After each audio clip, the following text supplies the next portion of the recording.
Welcome back to TVRI World with your host Uli Herdi, and now we are so happy that we have the chance to talk about something that is quite important to a lot of Indonesians.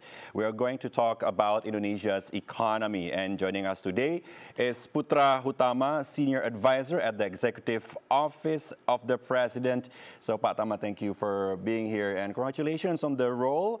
Must be quite busy days for you also. Thank you so much, Mas Uli. Of course, for inviting me. Of course, Pak Tama. So let's begin with the redenomination plan. This is such a lot of Indonesians probably are asking about what the word means. Could you please explain to our viewers about this word redenomination? Yes, actually, this redenomination is quite viral, getting viral right now. So basically, it's clear now. I mean, the Minister of Finance, Pak Purbaya, just said to the several medias, the central bank will be charged in these issues, especially for preparations for the assessment and also prepare for the analysis and so on. So it will be in Central Bank, Bank Indonesia, but also the Ministry of Finance will prepare for the regulations because actually it's included in the the Ministry of Finance Strategic Planning or RENSRA, Rencana Strategis, in 2025 until 2029, and it will be also discussed, and I think needs collaborations between Ministry of Finance and also the Bank Indonesia to discuss it. But the thing is, we have to know first about the redenomination itself. The redenomination itself is just slashing zeros. Yes, just eliminate 3 digits in the latest 1,000 rupiah become 1 rupiah. Exactly. Okay. And the thing is, this redenomination is not affected the value of money. So the value stays the same. It's just the zeros are now gone. Yes. Okay. The price of the goods and services will be the same. The same. Yes. For example, like before that we buy the coffee 10,000. Now it's 10. Now it's 10. What if the coffee is say 10,300? All right. So that's quite that's challenging questions basically. That's also one of the challenge.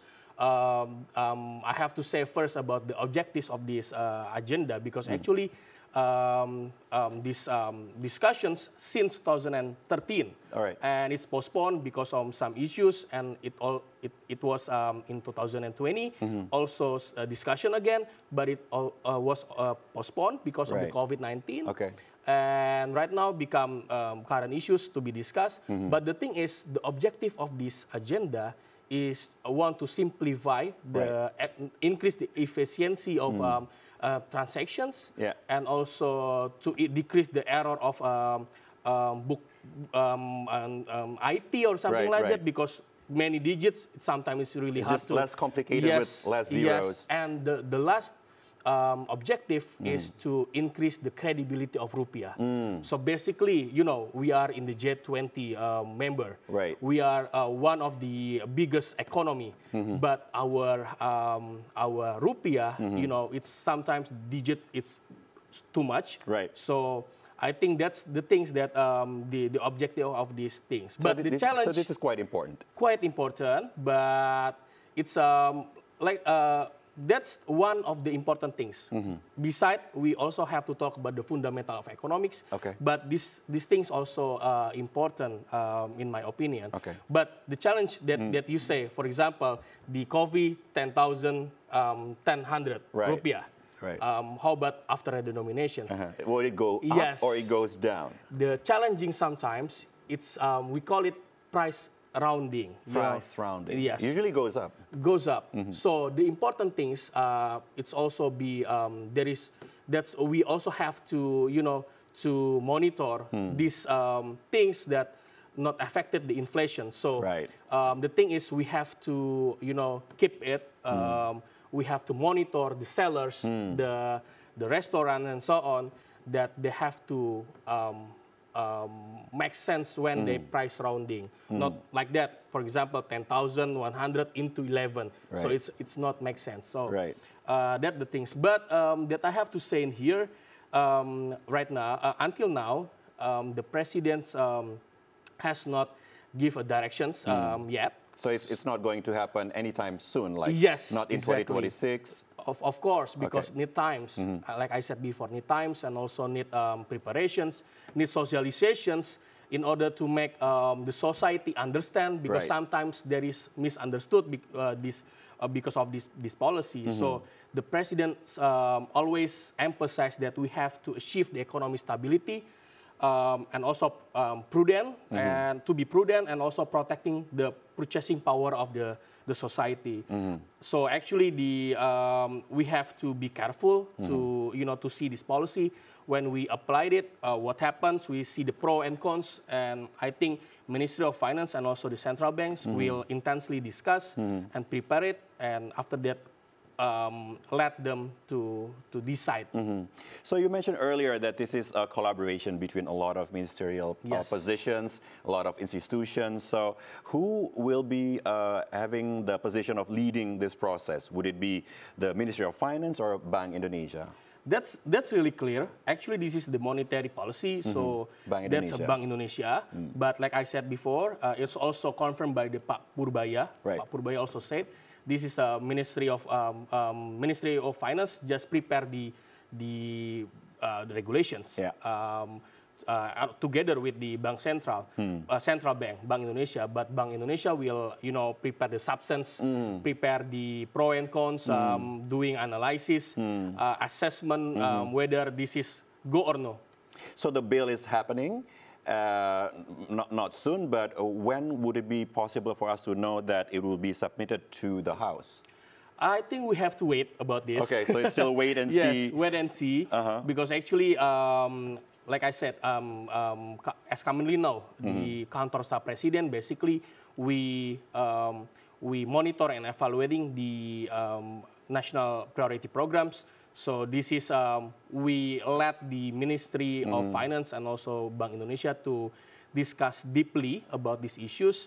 And actually, we also have some assessment, a brief assessment, but I think the Bank Indonesia and also the Ministry of Finance will decide it also about the assessment. They will know about. Do you have a rough sense of when this will roll out? I cannot say that because it's still under discussions. But I think that because this is already in the strategic planning in the Ministry of Finance, I think maybe in 2029 or between that year. So we can see this policy. So we need the economy to be in a good condition also, and probably you can tell us more about the government's programs that will support the economies to make all this progress easy to roll out in the future.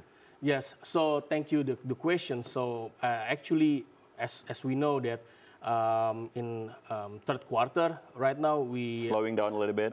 Slowing down a little bit, but the government still optimistic to achieve the targets. 5.2%. 5.2% in yearly. Yeah. And because actually there are a lot of government programs to stimulate the economics. And September stimulus package. Yes, stimulus in September we have 8 programs, 8 plus 4 plus 5. Tell us about the program. There are 8 programs. Especially for the internship program, they will cover like 20,000 receiver. Right. So basically, who will be the internship internship for students? Yes, for students. And also there is a programs to non-taxable expanded. So there is expected like 552,000 workers. And also there is food assistance. It will be, who receive, it will be like 18.3 million household. And also other programs that also support, for example, like labor-intensive programs, or we can say padat karya tunai for Ministry of General Works and also other ministry. that also have other pilot project, for example, like pilot project in the cities in Jakarta for the pilot project. So basically, that's the programs that I think can, we believe that will achieve the targets at least in December for the 5.2%. Yes. So exactly. that is one of the ways that Indonesia is preparing to stay resilient. Now, we look at the global stage. There's a lot of uncertainties. Maybe you can chip in and tell us a little bit about the correlation between the global situation and also for this plan to slash the zeros on rupiah. All right. So actually, like we discussed before, so we are in the uncertainty of global economy. There are trade wars. U.S. give us reciprocal tariff, really high tariff for not only Indonesia but also a lot of countries. And it's also affect the export value of Indonesians, but it's quite resilient. However, the commodity price is going down. For example, like coal is around 23% of going down the price of the coal, and also affected the export value of Indonesians because we also still depends on the commodity export, right? So that's challenging, quite challenging, but we also have prepared for the some programs. For example, like downstreaming programs in order to avoid it, our dependence into the commodity product. We want to have a value-added product. So I think that's also one of the programs that prepare to overcome the problems. And also other programs, the governments, like I said before, President is really concerned with the society. So the policy also addressed to those people. Okay, Pak Thamma, thank you so much for making the time to come to our program. So bright future ahead, hopefully, for Indonesia. And thank you so much for making the time to talk to us, Putra Hutama, Senior Advisor at the Executive Office of the President. We'll take a break and we'll be back only on TVRI World.